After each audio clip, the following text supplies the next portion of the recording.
Om Shanti. Spark audio book का नाम है तुरंत दान महापुण्य, पार्ट 12।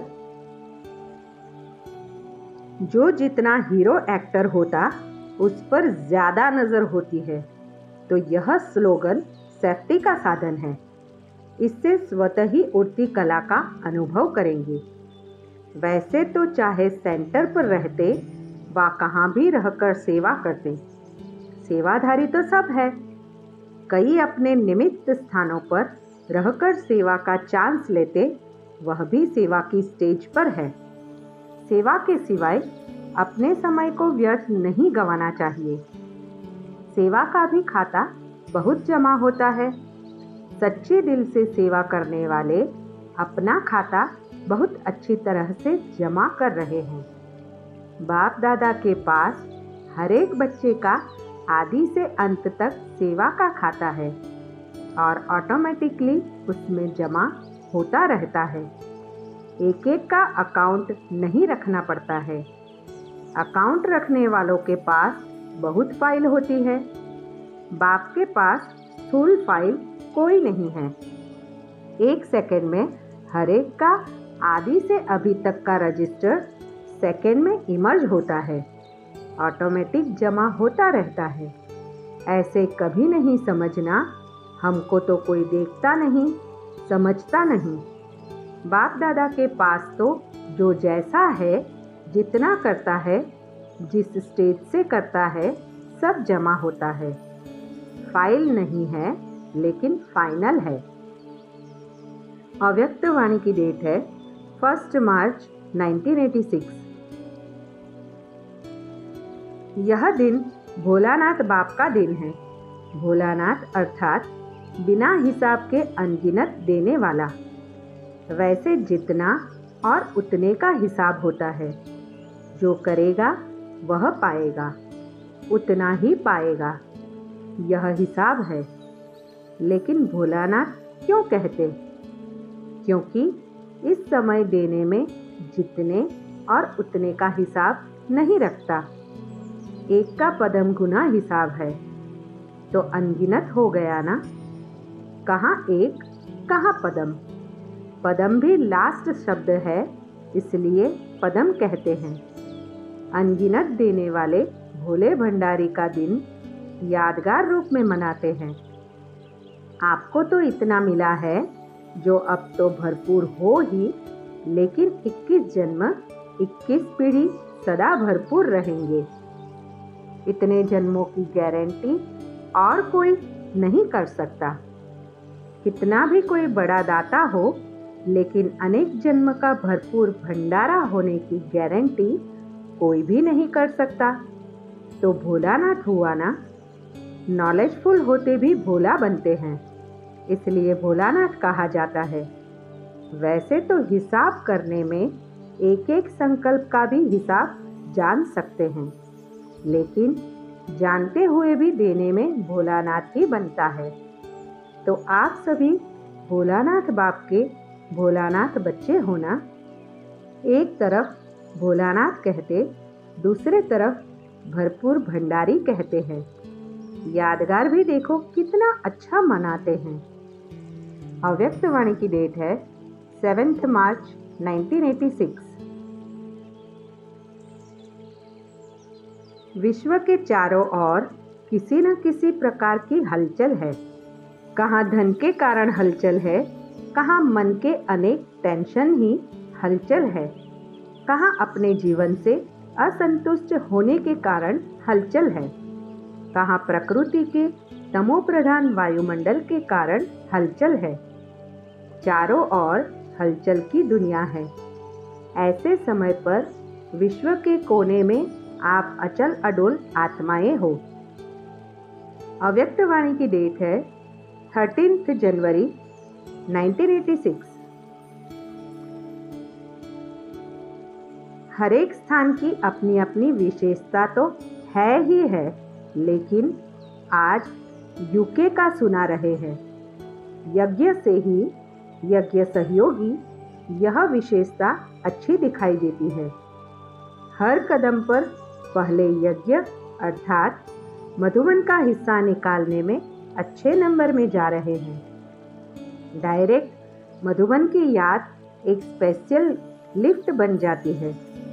हर कार्य में, हर कदम में मधुबन अर्थात बाप की याद है, या बाप की पढ़ाई है, या बाप का ब्रह्मा भोजन है, या बाप से मिलन है। मधुबन स्वतः ही बाप की याद दिलाने वाला है। कहाँ भी रहते मधुबन की याद आना अर्थात विशेष स्नेह लिफ्ट बन जाता है। चढ़ने की मेहनत से छूट जाते, सेकंड में स्विच ऑन किया और पहुँचे। बाप दादा को और कोई हीरे मोती तो चाहिए नहीं। बाप को स्नेही की छोटी वस्तु ही हीरे रत्न है। इसलिए सुदामा के कच्चे चावल गाये हुए हैं। इसका भावार्थ यही है कि स्नेह की छोटी सी सुई में भी मधुबन याद आता है, तो वह भी बहुत बड़ा अमूल्य रत्न है। क्योंकि स्नेह का दाम है, वैल्यू स्नेह की है, चीज की नहीं। अगर कोई वैसे ही भल कितना भी दे देवे, लेकिन स्नेह नहीं तो उसका जमा नहीं होता। और स्नेह से थोड़ा भी जमा करे तो उनका पदम जमा हो जाता है। तो बाप को स्नेह पसंद है, तो यूके वालों की विशेषता यज्ञ स्नेही, यज्ञ सहयोगी आदि से रहे हैं। यही सहज योग भी है। सहयोग सहज योग है। सहयोग का संकल्प आने से भी याद तो बाप की ही रहेगी ना। तो सहयोगी सहज योगी स्वतः ही बन जाते हैं। योग बाप से होता, मधुबन अर्थात बाप दादा से। तो सहयोगी बनने वाले भी सहज योगी की सब्जेक्ट में अच्छे नंबर ले लेते हैं। दिल का सहयोग बाप को प्रिय है, इसलिए यहाँ यादगार भी दिल वाला मंदिर बनाया है। तो दिल वाला बाप को दिल का स्नेह, दिल का सहयोग ही प्रिय है। छोटी दिल वाले छोटा सौदा कर खुश हो जाते, और बड़ी दिल वाले बेहद का सौदा करते हैं। फाउंडेशन बड़ी दिल है तो विस्तार भी बड़ा हो रहा है। अव्यक्त वाणी की डेट है 19 मार्च 1986। एक बाप दूसरा न कोई, इसको कहते हैं एक नामी। और एकानामी क्या है? सिर्फ स्थूल धन की बचत को एकानामी नहीं कहते। वह भी जरूरी है, लेकिन समय भी धन है, संकल्प भी धन है, शक्तियाँ भी धन है। इस सब की एकानामी। व्यर्थ नहीं गवाओ। एक नामी करना अर्थात जमा का खाता बढ़ाना। एक नामी और एकानामी के संस्कार वाले यह दोनों शक्तियाँ टचिंग और कैचिंग का अनुभव कर सकेंगे, और यह अनुभव विनाश के समय नहीं कर सकेंगे। यह अभी से अभ्यास चाहिए। तब समय पर इस अभ्यास के कारण अंत में श्रेष्ठ मत और गति को पा सकेंगे। आप समझो कि अभी विनाश का समय कुछ तो पड़ा है। चलो 10 वर्ष ही सही, लेकिन 10 वर्ष के बाद फिर यह पुरुषार्थ नहीं कर सकेंगे। कितनी भी मेहनत करो नहीं कर सकेंगे, कमज़ोर हो जाएंगे। फिर अंत युद्ध में जाएगी, सफलता में नहीं। त्रेता युगी तो नहीं बनना है ना। मेहनत अर्थात तीर कमान, और सदा मोहब्बत में रहना, खुशी में रहना अर्थात मुरलीधर बनना, सूर्यवंशी बनना। मुरली नचाती है और तीर कमान निशाना लगाने के लिए मेहनत कराता है। तो कमानधारी नहीं, मुरली वाला बनना है। इसलिए पीछे कोई उलहना नहीं देना कि थोड़ा सा फिर से एक्स्ट्रा समय दे दो, चांस दे दो, वा कृपा कर लो। यह नहीं चलेगा। इसलिए पहले से सुना रहे हैं, चाहे पीछे आया है या आगे, लेकिन समय के प्रमाण तो सभी को लास्ट स्टेज पर पहुंचने का समय है, तो ऐसी फास्ट गति से चलना पड़े। समझा? अव्यक्त वाणी की डेट है 31 मार्च 1986। सभी ने जागरण किया। आपके भक्त जागरण करते हैं तो भक्तों को सिखलाने वाले तो इष्ट देव ही होते हैं। जब यहाँ इष्ट देव जागरण करे तब भक्त कॉपी करे। तो सभी ने जागरण किया अर्थात अपने खाते में कमाई जमा की। तो आज की रात कमाने की सीजन की रात हो गई। जैसे कमाई की सीजन होती है तो सीजन में जागना ही होता है। तो यह कमाई की सीजन है, इसलिए जागना अर्थात कमाना। तो हर एक ने अपने अपने यथाशक्ति जमा किया और यही जमा किया हुआ महाधनी बन औरों को भी देते रहेंगे और स्वयं भी अनेक जन्म खाते रहेंगे। अव्यक्त वाणी की डेट है 7 अप्रैल 1986। हर कदम में पद्मों की कमाई जमा करने वाले अखुट खजाने के मालिक बन गए। ऐसे खुशी का अनुभव करते हो? क्योंकि आजकल की दुनिया है ही धोखेबाज। धोखेबाज दुनिया से किनारा कर लिया। धोखे वाली दुनिया से लगाव तो नहीं। सेवा अर्थ कनेक्शन दूसरी बात है, लेकिन मन का लगाव नहीं होना चाहिए। तो सदा अपने को तुच्छ नहीं, साधारण नहीं, लेकिन श्रेष्ठ आत्मा है, सदा बाप के प्यारे हैं, इस नशे में रहो। जैसा बाप वैसे बच्चा, कदम पर कदम रखते अर्थात फॉलो करते चलो तो बाप समान बन जाएंगे। समान बनना अर्थात संपन्न बनना। ब्राह्मण जीवन का यही तो कार्य है। अव्यक्त वाणी की डेट है 11 अप्रैल 1986। सदा अपने को हर कदम में पद्मों की कमाई जमा करने वाले पद्मापदम भाग्यवान समझते हो।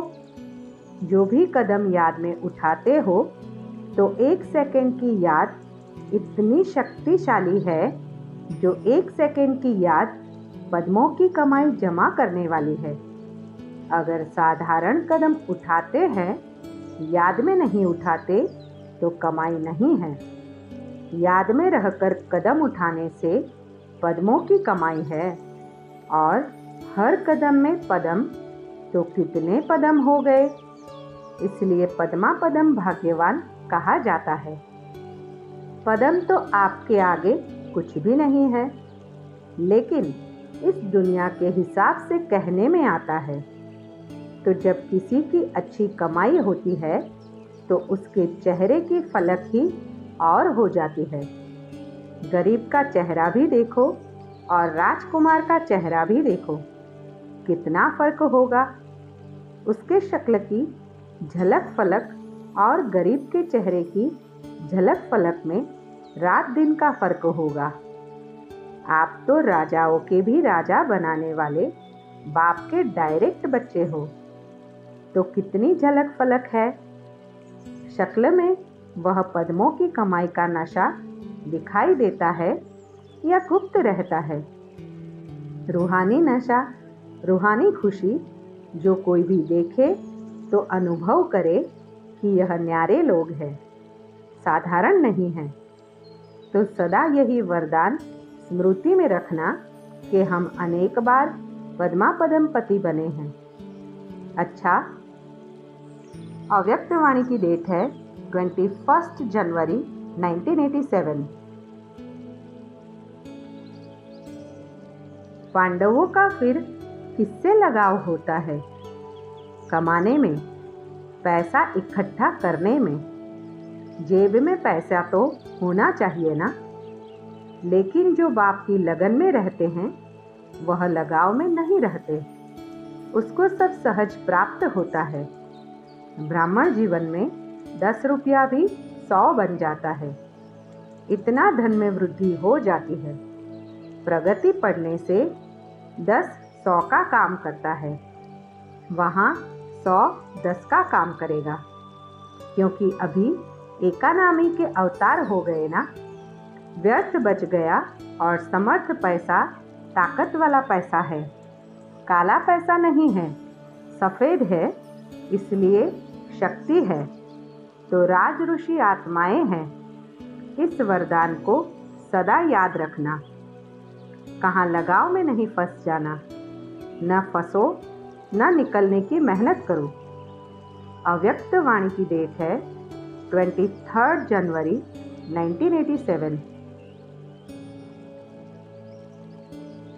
बाप दादा भी वहाँ बच्चे वहाँ के गीत गाते हैं।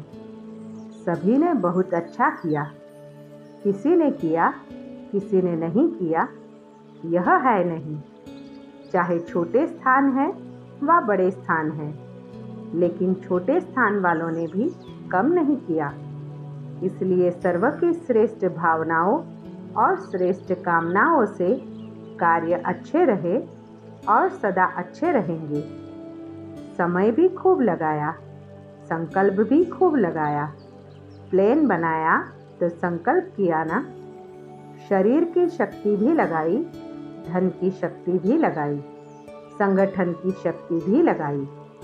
सर्व शक्तियों की आहुतियों से सेवा का यज्ञ दोनों तरफ, देश और विदेश सफल हुआ। अव्यक्त वाणी की डेट है 20 फरवरी 1987। विश्व में सबसे ज़्यादा श्रेष्ठ भाग्यवान अपने को समझते हो? सारा विश्व जिस श्रेष्ठ भाग्य के लिए पुकार रहा है कि हमारा भाग्य खुल जाए, आपका भाग्य तो खुल गया। इससे बड़ी खुशी की बात और क्या होगी? भाग्य विधाता ही हमारा बाप है, ऐसा नशा है ना। जिसका नाम ही भाग्य विधाता है, उसका भाग्य क्या होगा? इससे बड़ा भाग्य कोई हो सकता है? तो सदा यह खुशी रहे कि भाग्य तो हमारा जन्मसिद्ध अधिकार हो गया। बाप के पास जो भी प्रॉपर्टी होती है, बच्चे उसके अधिकारी होते हैं। तो भाग्य विधाता के पास क्या है? भाग्य का खजाना। उस खजाने पर आपका अधिकार हो गया। तो सदैव वहाँ मेरा भाग्य और भाग्य विधाता बाप। यही गीत गाते खुशी में उड़ते रहो। जिसका इतना श्रेष्ठ भाग्य हो गया, उसको और क्या चाहिए? भाग्य में सब कुछ आ गया।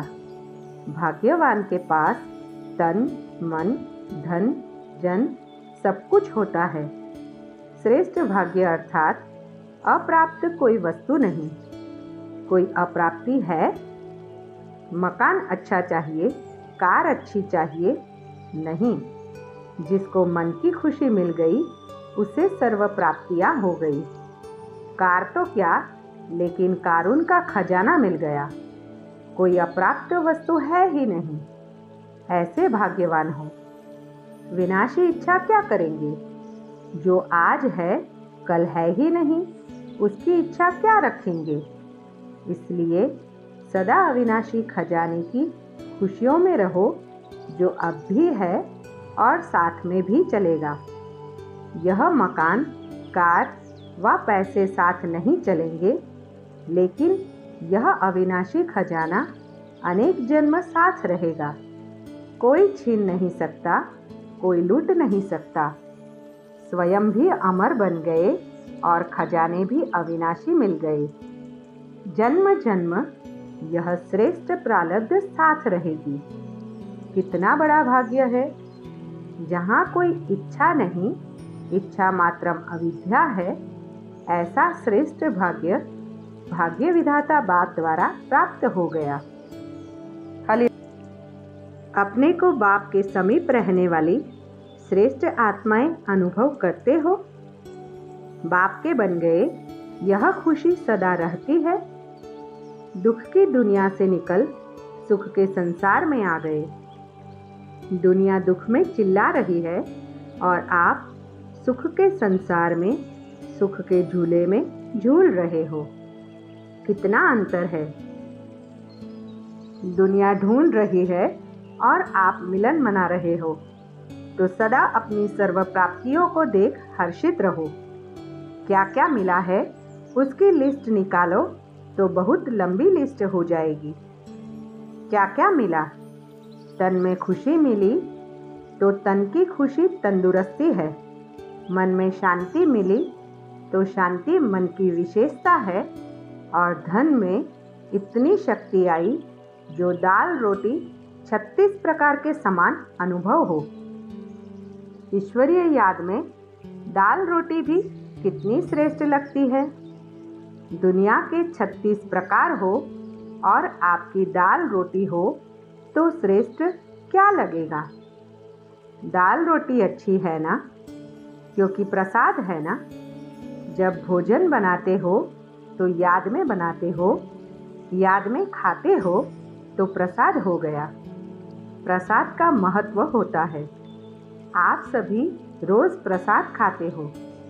प्रसाद में कितनी शक्ति होती है। तो तन मन धन सभी में शक्ति आ गई। इसलिए कहते हैं अप्राप्त नहीं कोई वस्तु ब्राह्मणों के खजाने में। तो सदा इन प्राप्तियों को सामने रख खुश रहो, हर्षित रहो। सदा अपने को बेफिक्र बादशाह अनुभव करते हो। प्रवृत्ति का या कोई भी कार्य का फिक्र तो नहीं रहता है। बेफिक्र रहते हो। बेफिक्र कैसे बने? सब कुछ तेरा करने से। मेरा कुछ नहीं, सब तेरा है। जब तेरा है तो फिक्र किस बात का? जिन्होंने सब कुछ तेरा किया वही बेफिक्र बादशाह बनते हैं। ऐसे नहीं जो चीज़ मतलब की है वह मेरी है, जो चीज़ मतलब की नहीं वह तेरी। जीवन में हर एक बेफिक्र रहना चाहता है। जहाँ फिक्र नहीं वहाँ सदा खुशी होगी। तो तेरा कहने से, बेफिक्र बनने से खुशी के खजाने भरपूर हो जाते हैं। बादशाह के पास खजाना भरपूर होता है। तो आप बेफिक्र बादशाहों के पास अनगिनत अखुट अविनाशी खजाने हैं जो सतयुग में नहीं होंगे। इस समय के खजाने श्रेष्ठ खजाने हैं। तो माताएं बेफिक्र बादशाह बनी। जब मेरा मेरा है तो फिक्र है। जब तेरा कह दिया तो बाप जाने, बाप का काम जाने। आप निश्चिंत हो गए। तेरा और मेरा शब्द में थोड़ा सा अंतर है। तेरा कहना सब प्राप्त होना, मेरा कहना सब गवाना। द्वापर से मेरा मेरा कहा तो क्या हुआ? सब गवा दिया ना। तंदुरुस्ती भी चली गई, मन की शांति भी चली गई और धन भी चला गया। कहाँ विश्व के राजन और कहाँ छोटे मोटे दफ्तर के क्लर्क बन गए।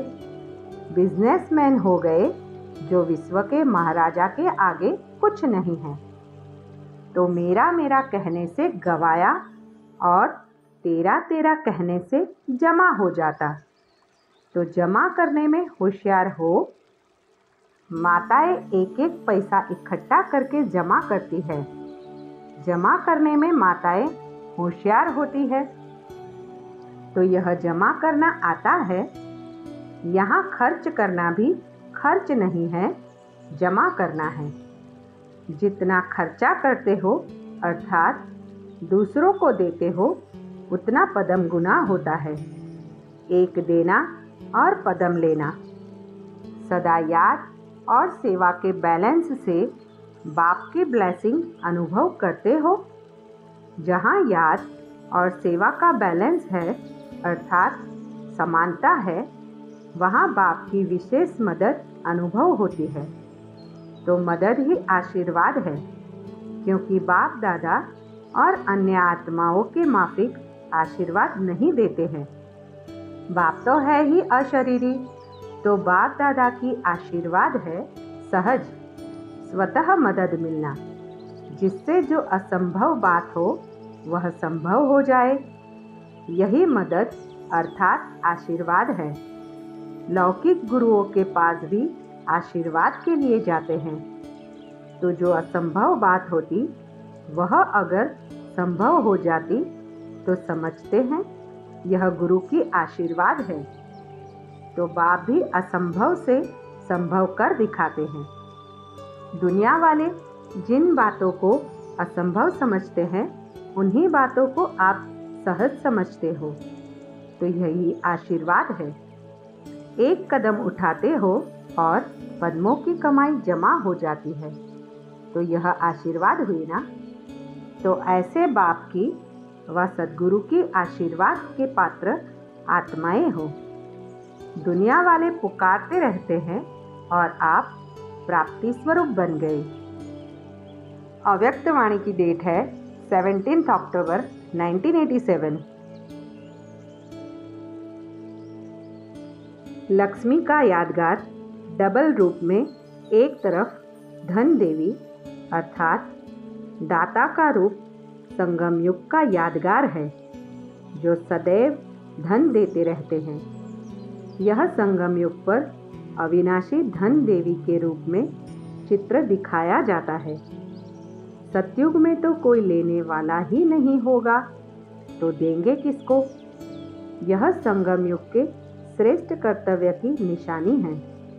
और दूसरे तरफ ताजपोशी दिवस के रूप में मनाया जाता है। ताजपोशी भविष्य की निशानी है और धन देवी संगम युग के दाता रूप की निशानी है। दोनों ही युग को मिला दिया है, क्योंकि संगम युग छोटा सा युग है, लेकिन जितना छोटा है उतना महान है। सर्व महान कर्तव्य, महान स्थिति, महान प्राप्ति, महान अनुभव इस छोटे से युग में होते हैं। बहुत प्राप्तियां, बहुत अनुभव होते और संगम युग के बाद सतयुग जल्दी आता है। इसलिए संगम युग और सतयुग के चित्र और चरित्र मिला दिए हैं। अव्यक्त वाणी की डेट है 21 अक्टूबर 1987। यह संगम युग का मनाना अनेक जन्म मनाते ही रहेंगे। सदा ही जगमगाते दीपक जगते ही रहेंगे। पहले फिर भी विधि पूर्वक दीपक जगाते थे, जिससे सदा दीपक जगता रहे, बुझे नहीं, यह ध्यान रखते थे। ध्रुत डालते थे, विधि पूर्वक आवाहन के अभ्यास में रहते थे। अभी तो दीपक के बजाय बल्ब जगा देते हैं, दीपमाला नहीं मनाते। अब तो मनोरंजन हो गया है। वह आवाहन की विधि अथवा साधना समाप्त हो गई है।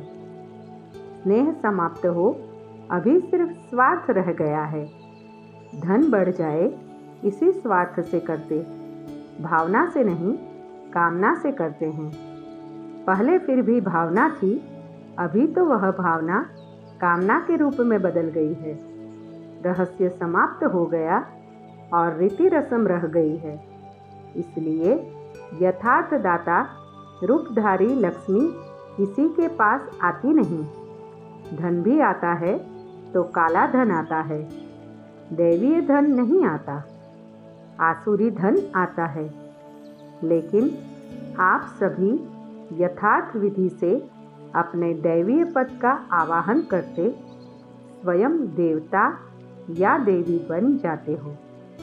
तो दीपावली मनाने आए हो ना। अव्यक्त वाणी की डेट है 21 अक्टूबर 1987।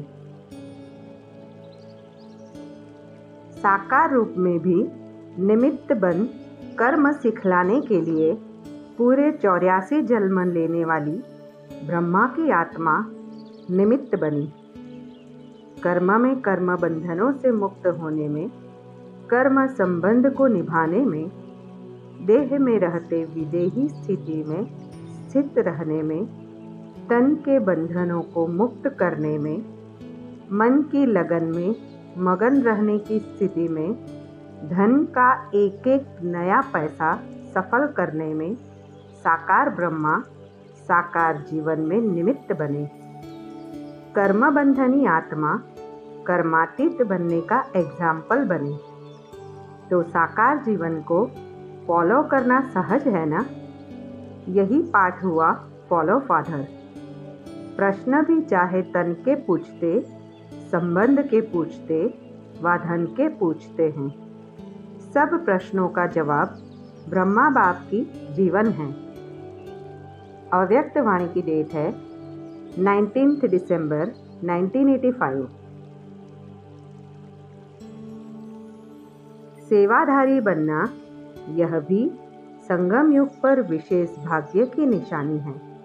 सेवा करना अर्थात जन्म जन्म के लिए संपन्न बनना, क्योंकि सेवा से जमा होता है और जमा हुआ अनेक जन्म खाते रहेंगे। अगर सेवा में जमा हो रहा है यह स्मृति रहे तो सदा खुशी में रहेंगे और खुशी के कारण कभी थकेंगे नहीं। सेवा अथक बनाने वाली है, खुशी का अनुभव कराने वाली है। अव्यक्त वाणी की डेट है 25 दिसंबर 1985। आज सर्व बच्चों के तीनों काल को जानने वाले त्रिकालदर्शी बाप दादा सभी बच्चों के जमा का खाता देख रहे हैं। यह तो सभी जानते ही हो कि सारे कल्प में श्रेष्ठ खाता जमा करने का समय सिर्फ यही संगम युग है। छोटा सा युग, छोटी सी जीवन है, लेकिन इस युग, इस जीवन की विशेषता है जो अभी जितना जमा करने चाहे वह कर सकते हैं। इस समय के श्रेष्ठ खाते के प्रमाण पूज्य पद भी पाते हो और फिर पूज्य सो पुजारी भी बनते हो। इस समय के श्रेष्ठ कर्मों का, श्रेष्ठ नॉलेज का, श्रेष्ठ संबंध का, श्रेष्ठ शक्तियों का, श्रेष्ठ गुणों का सब श्रेष्ठ खाते अभी जमा करते हो। द्वापर से भक्ति का खाता अल्पकाल का अभी अभी किया, अभी अभी फल पाया और खत्म हुआ। भक्ति का खाता अल्पकाल का इसलिए है क्योंकि अभी कमाया और अभी खाया। जमा करने का अविनाशी खाता जो जन्म जन्म चलता रहे, वह अविनाशी खाते जमा करने का अभी समय है। इसलिए इस श्रेष्ठ समय को पुरुषोत्तम युग या धर्माऊ युग कहा जाता है। परमात्मा अवतरण युग कहा जाता है। डायरेक्ट बाप द्वारा प्राप्त शक्तियों का युग कहा जाता है। इसी युग में ही बाप विधाता और वरदाता का पाठ बजाते हैं। इसलिए इस युग को वरदानी युग भी कहा जाता है। इस युग में स्नेह के कारण बाप भोले भंडारी बन जाते हैं, जो एक का पदम गुना फल देता है। एक का पदम गुना जमा होने का विशेष भाग्य अभी ही प्राप्त होता है और युगों में जितना और उतना का हिसाब है। अंतर हुआ ना, क्योंकि अभी डायरेक्ट बाप वर्षे और वरदान दोनों रूप में प्राप्ति कराने के निमित्त है। भक्ति में भावना का फल है, अभी वर्षे और वरदान का फल है।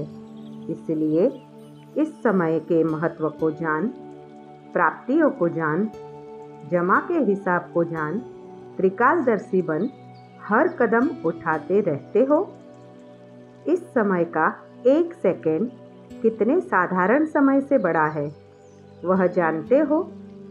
सेकंड में कितना कमा सकते हो और सेकंड में कितना गवाते हो, यह अच्छी तरह से हिसाब जानते हो। वह साधारण रीति से कुछ कमाया, कुछ गवाया। ऐसा अमूल्य समय समाप्त तो नहीं कर रहे हो। ब्रह्मा कुमार, ब्रह्मा कुमारी तो बने, लेकिन अविनाशी वर्षे और विशेष वरदानों के अधिकारी बने, क्योंकि इस समय के अधिकारी जन्म जन्म के अधिकारी बनते हैं। अव्यक्त वाणी की डेट है 6 जनवरी 1986। जमा का खाता चेक करो।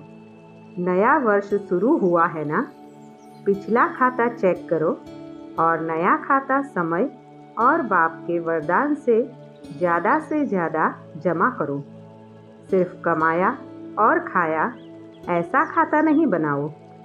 अमृत वेले योग लगाया, जमा किया, क्लास में स्टडी कर जमा किया और फिर सारे दिन में परिस्थितियों के वश व माया के वार के वश व अपने संस्कारों के वश जो जमा किया वह युद्ध करते विजयी बनने में खर्च किया तो रिजल्ट क्या निकली? कमाया और खाया, जमा क्या हुआ? इसलिए जमा का खाता सदा चेक करो और बढ़ाते चलो। ऐसे ही चार्ट में सिर्फ राइट नहीं करो। क्लास किया, हाँ, योग किया, लेकिन जैसे शक्तिशाली योग समय के प्रमाण होना चाहिए वैसे रहा। समय अच्छा पास किया, बहुत आनंद आया। वर्तमान तो बना, लेकिन वर्तमान के साथ जमा भी किया। इतना शक्तिशाली अनुभव किया। चल रहे हैं, सिर्फ यह चेक नहीं करो। अव्यक्त वाणी की डेट है 6 जनवरी 1986। रत्नागर बाप अपने बड़े से बड़े सौदा करने वाले सौदागर बच्चों को देख मुस्कुरा रहे हैं। सौदा कितना बड़ा और करने वाले सौदागर दुनिया के अंतर में कितने साधारण भोले भाले हैं। भगवान से सौदा करने वाली कौन आत्माएं भाग्यवान बनी। यह देख मुस्कुरा रहे हैं। इतना बड़ा सौदा एक जन्म का जो 21 जन्म सदा मालामाल हो जाते। देना क्या और लेना क्या है? अनगिनत पद्मों की कमाई व पद्मों का सौदा कितना सहज करते हो। सौदा करने में समय भी वास्तव में 1 सेकंड लगता है। और कितना सस्ता सौदा किया। 1 सेकंड में और 1 बोल में सौदा कर लिया। दिल से माना मेरा बाबा। इस 1 बोल से इतना बड़ा अनगिनत खजाने का सौदा कर लेते हो। सस्ता सौदा है ना? न मेहनत है, न महंगा है, न समय देना पड़ता है। और कोई भी हद के सौदे करते तो कितना समय देना पड़ता, मेहनत भी करनी पड़ती और महंगा भी दिन प्रतिदिन होता ही जाता है। और चलेगा कहाँ तक? 1 जन्म की भी गारंटी नहीं। तो अब श्रेष्ठ सौदा कर लिया है व अभी सोच रहे हो कि करना है। पक्का सौदा कर लिया है ना? बाप दादा अपने सौदागर बच्चों को देख रहे हैं। सौदागरों की लिस्ट में कौन कौन नामी ग्रामी हैं? दुनिया वाले भी नामी ग्रामी लोगों की लिस्ट बनाते हैं ना? विशेष डायरेक्टरी भी बनाते हैं। बाप की डायरेक्टरी में किन्हों के नाम हैं? जिनमें दुनिया वालों की आंख नहीं जाती, उन्होंने ही बाप से सौदा किया और परमात्मा नयनों के सितारे बन गए, नूरे रतन बन गए। ना उम्मीद आत्माओं को विशेष आत्मा बना दिया। ऐसा नशा सदा रहता है। परमात्मा डायरेक्टरी के विशेष VIP हम हैं। इसलिए ही गायन है भोले का भगवान। है चतुर सुजान, लेकिन पसंद भोले ही आते हैं। दुनिया की बाहरमुखी चतुराई बाप को पसंद नहीं। उन्हों का कलयुग में राज्य है, जहाँ अभी अभी लखपति, अभी अभी कखपति है। लेकिन आप सभी सदा के लिए पद्मापदम पति बन जाते हो। भय का राज्य नहीं, निर्भय है। आज की दुनिया में धन भी है और भय भी है। जितना धन उतना भय में ही खाते, भय में ही सोते और आप बेफिक्र बादशाह बन जाते, निर्भय बन जाते हो। भय को भी भूत कहा जाता है। आप उस भूत से भी छूट जाते हो, छूट गए हो ना। कोई भय है? जहाँ मेरापन होगा वहाँ भय जरूर होगा। मेरा बाबा, सिर्फ एक ही शिव बाबा है जो निर्भय बनाता है। उनके सिवाय कोई भी सोना हिरण भी अगर मेरा है तो भी भय है। तो चेक करो, मेरा मेरा का संस्कार ब्राह्मण जीवन में भी किसी भी सूक्ष्म रूप में रह तो नहीं गया है। सिल्वर जुबली, गोल्डन जुबली मना रहे हो ना। चांदी व सोना रियल तभी बनता है जब आग में गलाकर जो कुछ मिक्स होता है उसको समाप्त कर देते हैं। Real silver jubilee real golden jubilee है ना। तो जुबली मनाने के लिए रियल सिल्वर रियल गोल्ड बनना ही पड़ेगा।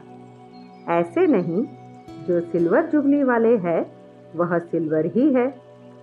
यह तो वर्षों के हिसाब से सिल्वर जुबली कहते हैं, लेकिन हो सभी गोल्डन एज के अधिकारी, गोल्डन एज वाले। तो चेक करो, रियल गोल्ड कहाँ तक बने हैं। सौदा तो किया, लेकिन आया और खाया। ऐसे तो नहीं, इतना जमा किया जो 21 पीढ़ी सदा संपन्न रहे। आपकी वंशावली भी मालामाल रहे। न सिर्फ 21 जन्म, लेकिन द्वापर में भी भक्त आत्मा होने के कारण कोई कमी नहीं होगी। इतना धन द्वापर में भी रहता है जो दान पुण्य अच्छी तरह से कर सकते हो। कलयुग के अंत में भी देखो, अंतिम जन्म में भी भिखारी तो नहीं बने हो ना। दाल रोटी खाने वाले बने ना। काला धन तो नहीं है, लेकिन दाल रोटी तो है ना। इस समय की कमाई इकट्ठा किया है जो अंतिम जन्म में दाल रोटी खाते हो। इतना बचत का हिसाब रखते हो। बजट बनाना आता है। जमा करने में होशियार होना, नहीं तो 21 जन्म क्या करेंगे। कमाई करने वाले बनेंगे या राज्य अधिकारी बन राज्य करेंगे। रॉयल फैमिली को कमाने की जरूरत नहीं होती, प्रजा को कमाना पड़ेगा। उसमें भी नंबर है, साहूकार प्रजा और साधारण प्रजा। गरीब तो होता नहीं, लेकिन रॉयल फैमिली पुरुषार्थ की प्रारब्ध राज्य प्राप्त करती है।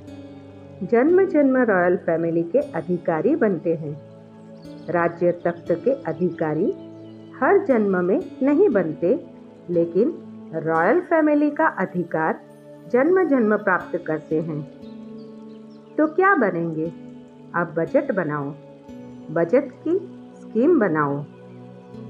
अव्यक्तवाणी की डेट है 15 जनवरी 1986।